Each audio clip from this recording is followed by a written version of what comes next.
It was a rainy afternoon when my husband Daniel rushed out the door. He had an urgent meeting at work. I barely had time to kiss him goodbye before the sound of his car faded away into the distance. I stood by the window watching the rain pour down, feeling a strange sense of unease. I couldn't quite put my finger on why. About half an hour later, the doorbell rang. I wasn't expecting anyone, but when I opened the door, there was Jake, my husband's best friend. He looked like he'd been in the rain for a while. Jake, my husband's best friend, was standing there at the door. He looked like he'd been caught in the rain. Jake and Daniel had been friends since college. They were practically brothers. Jake had always been around like family, but I'd never really paid much attention to him outside of their friendship. "Sorry to drop by unannounced," Jake said, rubbing the back of his neck. "But I was in the neighborhood and my car broke down. I tried calling Daniel, but he wasn't answering. I tried Daniel but it went straight to voicemail. Do you mind if I come in for a bit?" I hesitated for just a moment, feeling that odd sensation of unease creep in. But what harm could there be? It was Jake after all. I stepped aside and let him in. "Of course you can stay until the rain lets up," I replied, offering him a towel. "You look like you've been through a storm." Jake laughed. A deep, familiar sound. You could say that as he dried himself off. I made us both a cup of tea. Jake and I sat at the kitchen table, drinking tea. The rain was pattering against the windows, creating a strange sense of intimacy. There was something different about Jake today, though I couldn't quite place it. He seemed more present, his usual playful demeanor subdued. Instead, there was a certain intensity in his eyes as he watched me. "You've got a nice place," he said, his gaze wandering around the room before settling back on me. "Daniel's lucky I don't," I replied. "I think I've told you before that." I smiled politely. "We've worked hard for it, and he's lucky too." "I mean, you've been such a good friend to him." Jake nodded but didn't say anything for a moment. The silence between us grew, not uncomfortable but heavy. I stirred my tea, suddenly unsure of what to say. The rain continued to fall outside, but the warmth inside the house felt almost stifling. Finally, Jake leaned back in his chair, his eyes still locked on mine. "You know, I've always been curious about something." I raised an eyebrow, waiting for him to continue. What if things had been different if Daniel hadn't come into the picture first? The question caught me off guard. My heart skipped a beat and I laughed nervously, though nothing about the situation felt funny. "What do you mean?" Jake smiled, but it didn't quite reach his eyes. "You know what I mean." Suddenly, the air between us seemed charged with an unspoken tension. I wasn't sure how to respond. This was Jake, Daniel's best friend. I'd known him for years, but something had shifted in the room. It made me feel like I was walking on thin ice. Before I could say anything, Jake stood up and walked over to the window, staring out at the rain. His voice was low as he spoke again. "I've always admired you more than you know." I sat there, my hands trembling slightly as I clutched my cup of tea. Jake's words hung in the air like an unsaid secret. There was something in the air, like an unsaid secret, a confession hidden in plain sight. He admired me. I wasn't sure if I'd heard him right or if the rain pounding against the windows had distorted my understanding. It wasn't like Jake to be this way. He was always lighthearted, and never serious, especially not like this. "Jake." I started unsure of what to say. "What are you talking about?" He turned from the window, his expression unreadable. The Jake I had always known, the joker, the laid-back one. Jake seemed distant, as if he were somewhere else. His eyes were fixed on me with an intensity I hadn't noticed before. He said he wasn't trying to make things awkward as he walked back to the table and pulled out the chair next to me, sitting much closer than before. We both knew things had been a little awkward lately. "There's been a change in our relationship recently." I shook my head, unsure what he meant. What did he mean by different? His hand moved towards mine on the table, stopping just short of touching it. I could feel the warmth from his skin and the slight brush of his fingers. I felt a knot form in my stomach. The casual friendliness we once shared seemed to have vanished. Something I didn't know how to handle. Every time I've been around you lately, it's like there's something unspoken between us. Jake continued, his voice low and calm. I've been feeling this for a while, but I didn't want to admit it until now. I pulled my hand away, stood up from the table, and tried to. I needed to create some distance between us. This wasn't happening. This couldn't be happening. Jake was like family. Someone I trusted. There was no way he could mean what I thought he did. Jake, I'm married to your best friend. I said, trying to sound firm, but my voice shook slightly. This can't be happening. He stood up, cutting me off mid. I know this, and I would never do anything to hurt Daniel. I just need you to know how I feel. I can't keep pretending like I don't care about you, like I don't notice the way you look at me. Sometimes I froze, replaying his words in my head. Did I look at him in some particular way? Had I somehow given him the impression? I thought there might be more between us. I tried to think of moments when things could have been misunderstood, but I couldn't think of anything. Everything between us had been completely normal until now. You're wrong. I don't look at you like that. He smiled, but it was sad, not triumphant. It wasn't intentional, but it's there, the way we talk, the way we've started spending more time together when Daniel's busy. I can feel it even if you're not ready to admit it to yourself.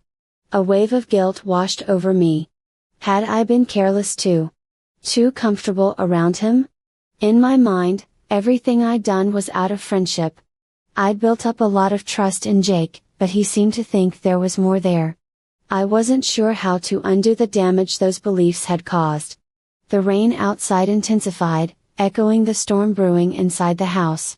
I couldn't help but feel trapped, caught between loyalty to my husband and this sudden, unexpected situation. I told Jake I loved Daniel. I said it to myself, not him, to remind myself of what was real.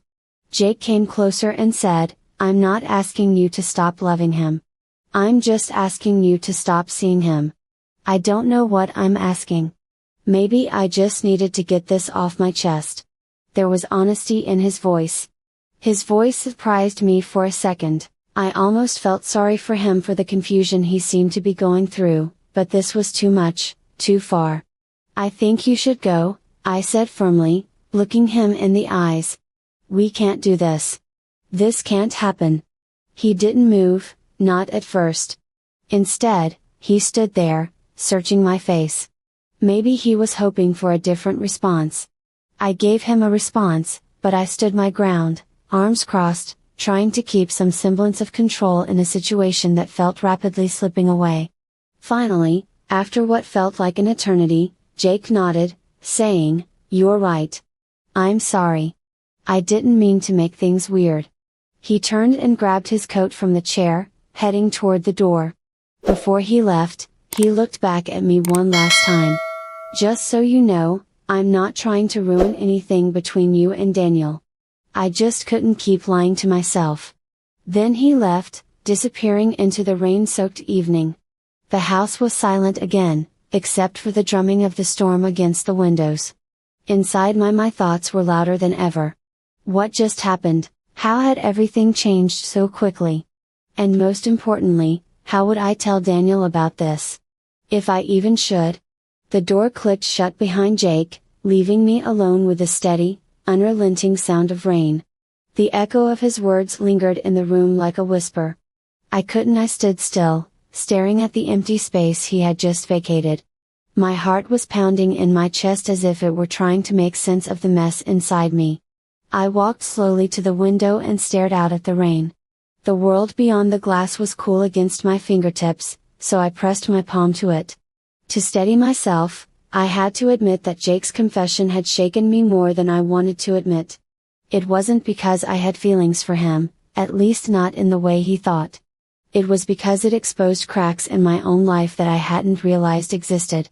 As I stood there, my thoughts drifted back to the past few months. Daniel had been so.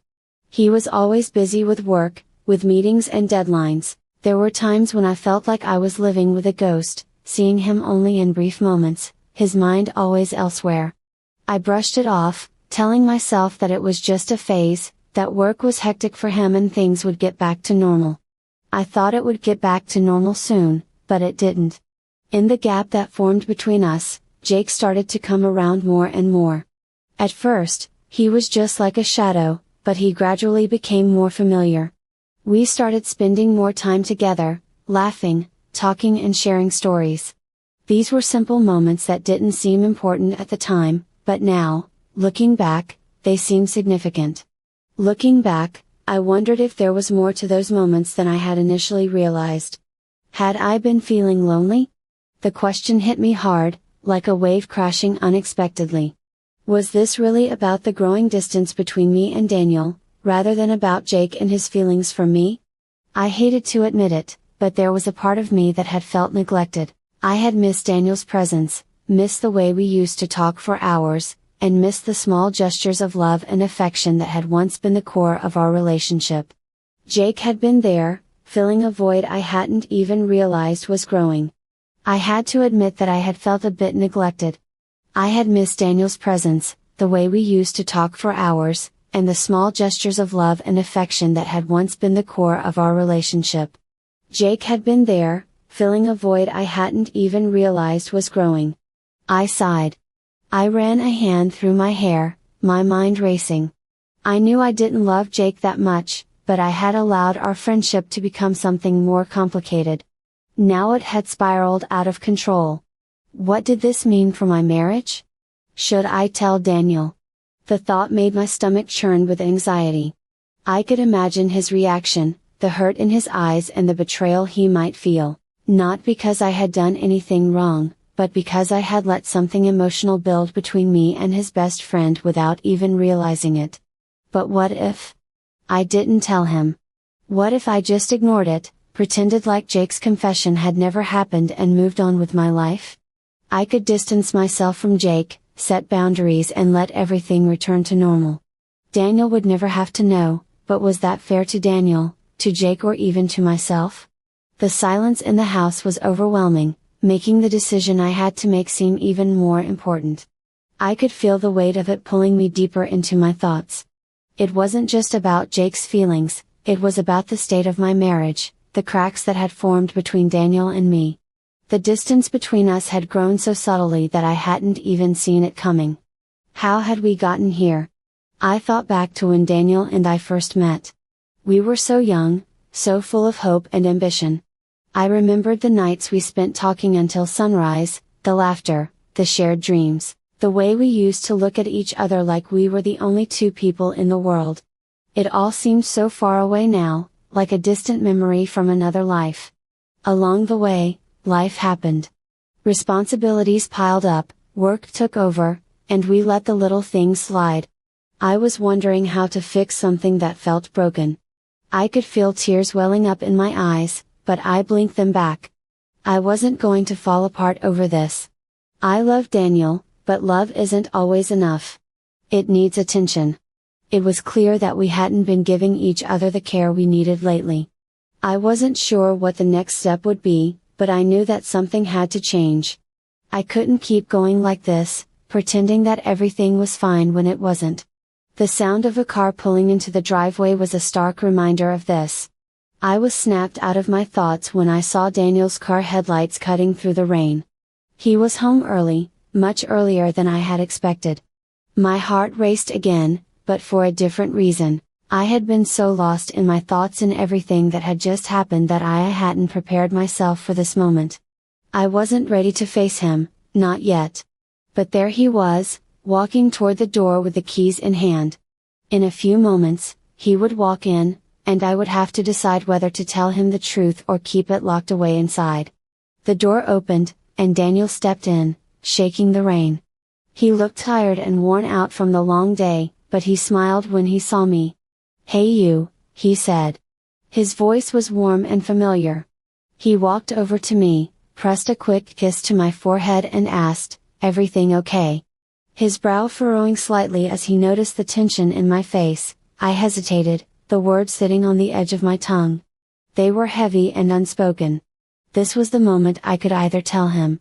I could either tell him everything or bury it. I could pretend like nothing had changed, but something had changed. I knew I couldn't ignore it any longer. I needed to talk to him. I said, my voice trembling slightly, "There's something we need to talk about." Daniel's eyes widened, concern immediately etched on his face. He put his bag down, sensing the seriousness in my voice. "What is it?" he asked, quietly, stepping closer. I took a deep breath, feeling the weight of everything crashing down at once. "It's about Jake." His expression shifted, his gaze sharpening. "Jake." I nodded, my heart pounding. "He said something today. Something I didn't expect. He had feelings for me." Daniel stood still, the silence thick between us. He didn't speak, but I could see the heart flash across his face. My throat tightened, and I waited, unsure of what he would say next. Finally, he exhaled, his voice low and steady. "Did anything happen?" I said quickly, shaking my head, "But we can't ignore this. Daniel, something's been missing between us for a while now and we need to fix it." Daniel stared at me for a long moment, then nodded slowly. "You're right.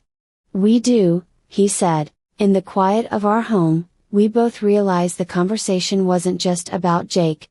It was about us too.